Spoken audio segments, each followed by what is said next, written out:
नमस्कार। आज हम प्रत्यक्ष जो प्रमाण है उसके बारे में अध्ययन करेंगे। जो प्रमाण प्रकरण है, प्रमाण प्रकरण जो है वो प्रारंभ हो रहा है। तो प्रमाण प्रकरण में प्रत्यक्ष का लक्षण है तत्र प्रत्यक्ष ज्ञान करणम प्रत्यक्षम, अर्थात उन चार प्रमाणों में प्रत्यक्ष ज्ञान के कारण, असाधारण कारण जो है को क्या कहते हैं? प्रत्यक्ष कहते हैं।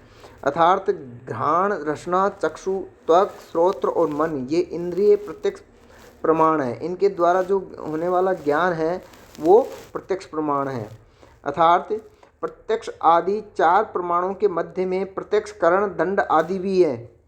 उनमें अतिव्याप्ति हटाने के लिए ज्ञान पद का निवेश किया गया है। ज्ञान करणम इतना ही कहेंगे तो अनुमिति आदि ज्ञान के करण, अनुमान आदि में अतिव्याप्ति होगी, इसलिए उसे हटाने के लिए प्रत्यक्ष पद का निवेश किया गया है। प्रत्यक्ष ज्ञान लक्षणम, प्रत्यक्ष ज्ञान का क्या लक्षण है? ये प्रत्यक्ष प्रमाण का लक्षण था ऊपर। प्रत्यक्ष ज्ञान है। प्रत्यक्ष ज्ञान क्या है कि इंद्रियार्थ सन्निकर्ष जन्यम ज्ञानम प्रत्यक्षम, अर्थात ज्ञानाकरणकम ज्ञानम प्रत्यक्षम तद्विधम निर्विकल्पकम सविकल्पकम चेति। अर्थात प्रत्यक्ष का लक्षण है इंद्रियार्थ सन्निकर्ष जन्यत्वे सति ज्ञानत्वम प्रत्यक्षत्वम, अर्थात इंद्रिय और पदार्थ के सन्निकर्ष संबंध से उत्पन्न ज्ञान को प्रत्यक्ष कहते हैं। अर्थात जिस ज्ञान में दूसरा ज्ञान कारण न हो उसे प्रत्यक्ष कहते हैं। उसके दो भेद हैं, निर्विकल्पक और सविकल्पक। अर्थात प्रत्यक्ष ज्ञान के कितने भेद हैं? दो भेद हैं, निर्विकल्पक ज्ञान और सविकल्पक ज्ञान। तो अब कहने का मतलब यह है कि इंद्रिय चक्षु, श्रोत्र, त्वक, रसन और घ्राण और मन, अर्थ, घट, शब्द, स्पर्श, रूप, रस, गंध और आत्मा आदि, इनका सन्निकर्ष, संबंध, संयोग, समवाय आदि में उत्पन्न ज्ञान को प्रत्यक्ष कहते हैं। सन्निकर्ष का ध्वंस भी सन्निकर्ष से जन्य उत्पन्न है, अतः उसमें अतिव्याप्ति हटाने के लिए ज्ञान ये पद दिया है। केवल जन्यम ज्ञानम ऐसा लिखें तो अनुमिति आदि में अतिव्याप्ति होगी, अतः उसको हटाने के लिए इंद्रियार्थ सन्निकर्ष पद दिया है। अनुमिति आदि में इंद्रिय नेत्र का अग्नि के साथ सन्निकर्ष संयोग नहीं होता है। अब यहाँ एक शंका करते हैं, जिसने उपनेत्र चश्मा पहना है उसे कैसे पदार्थ का ग्रहण होगा?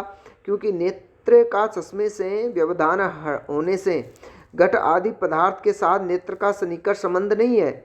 इसी तरह गंगा जी के निर्मल जल से आवृत मछली आदि का भी नेत्र के साथ सन्निकर्ष न होने से कैसे ग्रहण होगा? तो इसका उत्तर देते हैं कि स्वच्छ निर्मल द्रव्य तेज का निरोधक व्यवधान रोकने वाला नहीं होता है। इस कारण उस स्वच्छ द्रव्य के भीतर चक्षु का प्रवेश संभव है, अतः उपनेत्र चश्मा का निर्मल जल में चक्षु का प्रवेश होने से कोई बाधा नहीं है। इस लक्षण की ईश्वर प्रत्यक्ष में अव्याप्ति की आशंका नहीं करनी चाहिए, क्योंकि ये जन्य प्रत्यक्ष का लक्षण है, नित्य ईश्वर प्रत्यक्ष लक्षण नहीं। जन्य प्रत्यक्ष और ईश्वर प्रत्यक्ष में इन दोनों का एक ही लक्षण चाहे तो ज्ञानाकरणकम ज्ञानम प्रत्यक्षम, अर्थात जिस ज्ञान में करण नहीं है वह प्रत्यक्ष है, यही लक्षण उभय साधारण है। निर्विकल्पक प्रत्यक्ष लक्षण क्या है? निर्विकल्पक ज्ञान का लक्षण क्या है? ये पहले था जो सविकल्पक ज्ञान है और निर्विकल्पक ज्ञान है। तो इसमें निर्विकल्पक ज्ञान जो प्रत्यक्ष है उसका लक्षण दे रहे हैं कि तत्र निष्प्रकारकम ज्ञानम निर्विकल्पकम और सप्रकारकम ज्ञानम सविकल्पकम होता है। तो पहले निर्विकल्पक ज्ञान का लक्षण दे रहे हैं कि तत्र निष्प्रकारकम ज्ञानम निर्विकल्पकम यथेदम किंचित। उन दोनों प्रत्यक्षों में प्रकारता से शून्य ज्ञान को निर्विकल्पक कहते हैं। जैसे किसी पदार्थ के प्रथम दर्शन में यह कुछ है ऐसा सामान्य ज्ञान होता है। निर्विकल्पक का लक्षण है विशेषण विशेष से साधनान वगाहित्वे सति ज्ञानात्म निर्विकल्पकत्व, अर्थात विशेषण विशेष्य और संबंध से शून्य जो ज्ञान है उसे निर्विकल्पक कहते हैं। अर्थात तत्रेति सविकल्पक प्रत्यक्ष में अतिव्याप्ति हटाने के लिए निष्प्रकारकम ऐसा पद दिया गया है ताकि वो सविकल्प में उसकी अतिव्याप्ति नहीं हो। निष्प्रकारकम प्रत्यक्षम ऐसा लिखें तो प्रकारक विशेषण में अतिव्याप्ति होगी, क्योंकि प्रकार में का प्रकार नहीं होता है, उसमें अतिव्याप्ति हटाने के लिए ज्ञानम ये पद दिया गया है। प्रकारता से युक्त ज्ञान को सविकल्पक कहते हैं। सविकल्पक प्रत्यक्ष का लक्षण करते हैं। नाम जात्यादि विशेषण विशेष्य संबंधा अवगाही ज्ञानत्वम सविकल्पकम, अर्थात ज्ञान और जाति आदि विशेषण और विशेष्य के संबंध से युक्त ज्ञान को सविकल्पक कहते हैं। जैसे यह दित्य है, यह ब्राह्मण है, ये श्याम है। विषयता 3 प्रकार की होती है, विशेष्यता, प्रकारता और संसर्गता। जैसे कि डित्थो अयम, यह डित्थ है, ऐसा प्रत्यक्ष होने पर अयम इस प्रत्यक्ष में, इस पद में विशेषता रहती है। डित्थ में प्रकारता, विशेषणता और दोनों पदों के संबंध में संसर्गता रहती है। इस तरह से सप्रकारक ज्ञान होने से यह सविकल्पक ज्ञान है। सप्रकारकम, घट आदि में अतिव्याप्ति हटाने के लिए ज्ञानम ऐसा पद दिया है, क्योंकि घट में घटत्व रूप प्रकारता रहती है। खाली ज्ञान ये पद दें तो निर्विकल्पक ज्ञान में अतिव्याप्ति होगी, अतः उसे हटाने के लिए सप्रकारक ऐसा पद दिया है। सन्निकर्ष से लक्षणम तस्य, अब ये इसके अंतर्गत जो आया है निष्प्रकारकम में, और जो इसमें सन्निकर्ष का इंद्रियार्थ सन्निकर्ष जन्यम ज्ञानम प्रत्यक्षम। अब इंद्रियार्थ के द्वारा जो सन्निकर्ष है वो ज्ञान प्रत्यक्ष होता है। तो अब क्वेश्चन उठता है कि ये सन्निकर्ष क्या है। तो अब सन्निकर्ष के बारे में बता रहे हैं कि सन्निकर्ष का लक्षण और उसके भेद क्या है। तो यहाँ पर सन्निकर्ष है प्रत्यक्ष ज्ञान हेतु इंद्रियार्थ सन्निकर्ष है, अर्थात प्रत्यक्ष ज्ञान हेतु इंद्रियार्थ सन्निकर्ष है। प्रत्यक्ष ज्ञान का करण इंद्रिय और अर्थ पदार्थ के सन्निकर्ष संबंध 6 प्रकार के होते हैं, और इन प्रत्यक्ष ज्ञान का कारण इंद्रिय और अर्थ का सन्निकर्ष है, वो इंद्रियार्थ सन्निकर्ष है, वो सन्निकर्ष है। और ये 6 प्रकार का होता है, संयोग, संयुक्त समवाय, संयुक्त संवेद समवाय, समवाय संवेद समवाय और विशेषण विशेष्य भावश्येति।